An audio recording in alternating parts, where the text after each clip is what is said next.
What's up, guys? Today we have a question from one of our friends who says that he has two female friends, both of which who have gone through very traumatic experiences in the past several months. One of them had a car accident, became seriously injured, and lost a friend. The other one had various circumstances in her life, including some recent deaths, that has caused both of them to go spiraling down into a deep depression, where our friend now feels helpless in pulling them up out of it. And although he hasn't experienced what he's experienced, he has a willingness and a desire to help people. And he says he reads lots of books and he looks to many mentors to help him in his perspective about how to go about life. But his friends who have these deep, sorrowful experiences that he has no experience with, no frame of reference, are greatly beloved by him, and he can't seem to even approach them to help them come out of their ditch of depression. What does he do? Now, before I begin this, I'm going to warn you that some of the things I'm going to say are probably better approached from a professional standpoint. But the reason why I want to share these ideas with you is, again, to give you perspective so that perhaps you might be able to encourage your friends to move in this direction or seek professional help. And I'll even give you some resources that you might want to absorb yourself, so that when you look at your friends, you can see them with brand new eyes and understand physiologically and psychologically what's going on with them and why you can't reach them in their depths. The very first thing that I'd like to say is that when people offer the advice that you should just be there for them, I think it's very shallow in how people usually perceive that. And I even think those who say this don't really know the depths of what that actually is. Just be there for them doesn't necessarily mean be there as a sounding board for them to talk to, or to hug them, or to merely just be there to coax and coddle them while they're in their ditch. Because that would require you climbing down there with them, and oftentimes if your energy isn't strong enough and you follow someone down into the depths, their ditch of their depression, they can enroll you in why they should be depressed and why you should feel depressed for them also. Energy works this way, and I'm not making any judgments about the character of any of these individuals or what's right or wrong. But you know that this is true because if you're around a depressing person long enough, you become depressed. You've climbed down into the ditch with them. You've got to, first of all, take the perspective that I'm remaining on the outside here and I'm putting an arm down there with you. The most powerful people are those who have been down there before and have climbed out. Those are people who can climb in and climb back out. But if you haven't climbed into that hole, don't go into the hole there with them, because they will manipulate you into the victimhood that they've surrounded themselves with. Again, this is not a judgment against anyone. This is just, I speak frankly, guys, so if you get upset with my frank language, I don't sugarcoat shit. They're in a ditch. You don't want to get in a ditch because they can manipulate you to stay there. It's been done. You can probably ask yourself or your friends or people that you know if this ever happened to them. Energy works that way. It can be drawn, but it can be uplifted. Now, you need to be an uplifter. But the only way that you can begin uplifting your friends that are in the ditch is to get them to see, appreciate, recognize, and fully experience the ditch that they're in. Because if you don't recognize and experience the ditch in its darkness, you will have no ability to climb out of it. You'll carry it with you. You'll pretend to climb out by putting a smile on your face. They will pretend to be happy. They will just get on with their lives, but they'll carry the darkness with them. They've got to experience the darkness in all of its rawness and all of its nastiness and all of its visceral response in the body. If you study the work of Peter Scayer, who is a psychologist in this particular way, particularly body psychology, a very great book by him that I would invite you to read, especially as it relates to your friend in the auto accident, because he worked this theory out with lots of auto accident victims, is called The Body Bears the Burden. And in experiencing the trauma, the actual traumatic event of the car accidents or the deaths, your friends went through a physiological response that seems a little bit like this. There is a revving up of energy in the body because there's a stimulation of the sympathetic nervous system that's associated with fight or flight. You get into a car accident. Ah! Ah! Ah! Somebody dies. Ah! Ah! These are the visceral responses. These are the physical responses associated with the fear. Ah! Fear and loathing. But it's very rare that someone will do those actions, those physical actions, because they become confusing and inappropriate in the world that doesn't recognize that the body is the mind. See, I'm not afraid to do these things and to be emotive in front of you because I'm not afraid of my body and what my body might do. I'm not afraid of going crazy or shaking up and breaking up. My ego is strong enough to ground myself even if my body, my unconscious, carries me somewhere. And there's a stimulation of the sympathetic branch of your nervous system, your autonomic nervous system, meaning automatic. This automatically happens, where when you have these traumas, you would burst out in this particular way, break down physically and physiologically in this particular way. But for a number of reasons, social conditioning is one of them.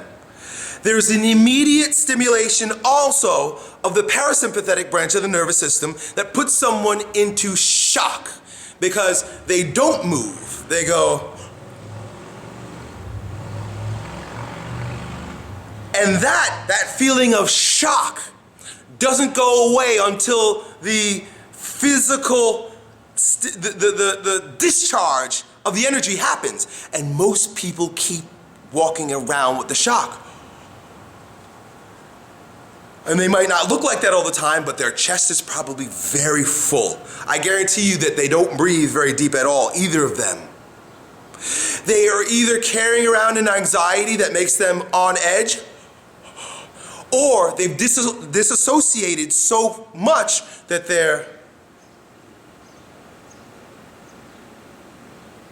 you see, they've either depressed their energy or they bottle it up in anxiety.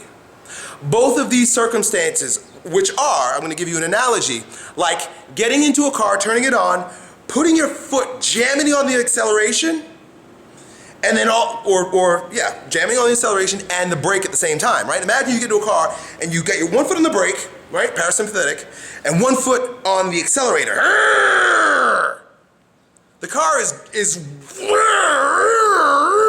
revving. There's a lot of shit going on in there, but the car ain't moving. Your friend's got a lot of shit going on, but they ain't moving. What needs to happen? I'm going to say this frankly, and then I'm going to give you some depth. Frankly, what needs to happen is they need to exercise. They need to move. That term exercise is also associated with exorcism. They need to exorcise the demons trapped in their body. There's shit going on inside them that needs to come out. And you being there means inviting them to go deep into that shit. They need to experience and they've got to experience the physiological response, natural response to the trauma. Otherwise, they're going to walk around trapped for the rest of their lives, and that's the ditch they're in. And they can't come out of it. You can't talk them out of it. You can't talk them out of it. You can't talk them out of it. They've got to exercise it out. Very important. Now, whether you're the one that's there for them and invites them to experience that darkness and all of its ugliness so that they can finally be rid of it. It's not until they can get rid of the physiological response of the trauma that they can set it aside and begin walking out of it. It happens physically. It happens in the body.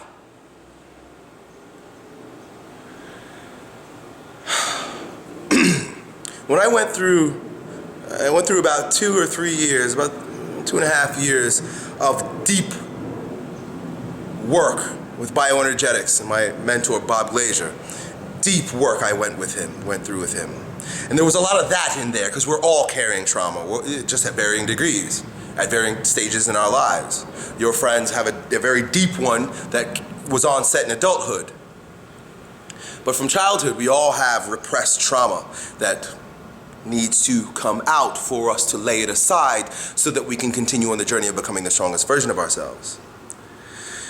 And it was very interesting because we spoke very little, my mentor and I. And by the way, I do this with people now. This is a part of if you hire me for coaching, 9 times out of 10, when someone hires me for coaching and they think they want one thing, it really boils down to you need some bioenergetics. You need to work up the energy in your body, either to bring some charge or so that you can fully discharge. He would merely invite me to enact certain physical exercises, deep breathing exercises, shaking, vibrating, and things of this nature to break up the muscular rigidity that's holding back that psychological pain. Your mind is your body. And he would merely sit there and watch. And every once in a while say, it's okay. Ah, good, it's okay. Keep going. And I would just explode all over the place. On the mattress, I'd stand up. Whatever it is that I needed to do to get out the repressed trauma, he allowed me to do, and he was there for me by merely not judging and encouraging. I'm going to end the video the same way I began it. This is deep, serious work. It's something our ancestors knew, and it's something that modern science and medicine is coming to know and respect a lot more. We don't really respect things of the unconscious to any great degree because it's not materialistically reducible, right? So we think it's hocus pocus. But because of the ability to track certain hormones and neurotransmitters in the body and to gauge them this particular way, because we like numbers and shit, some respect is coming to the anecdotes associated with exercising your trapped demons. Again, if you understand my language, I don't say that I say that metaphorically. I don't know if there are demons, but I do know that there's trapped trauma. And it's a hellish experience to keep it with you. So my friend, study my resources, take this brand new perspective that your friends are where they are. First, your friends are there and you don't want to go there with them, and if your energy's not strong enough, they can pull you down. And your friends are there not because of what they're thinking about, and you can't talk them out of it, but because of what they're feeling or choosing not to feel, and they need to exercise it out. Study the resources I shared with you. See if you could find them professional help in body psychology. There's so many different branches of Neo-Reichian therapy. Neo-Reichian meaning new Wilhelm Reich. When I say Reich, Reichian, it comes from Reich, Wilhelm Reich, R-E-I-C-H. Neo-Reichian, that's a better way to say it. From Wilhelm Reich's gift to the Western world, centering around body psychology. And there are many different types of it. There are many different branches of it. Bioenergetics just happens to be the one that I studied because there was a great teacher nearby for me, but it's not the only one. Even ancient forms of body meditation like yoga, qigong, although probably better for healthy people, will bring some relief to your friends. The pain is not just in their head, as we like to believe. The pain is truly in their body, and your body is your mind. Done.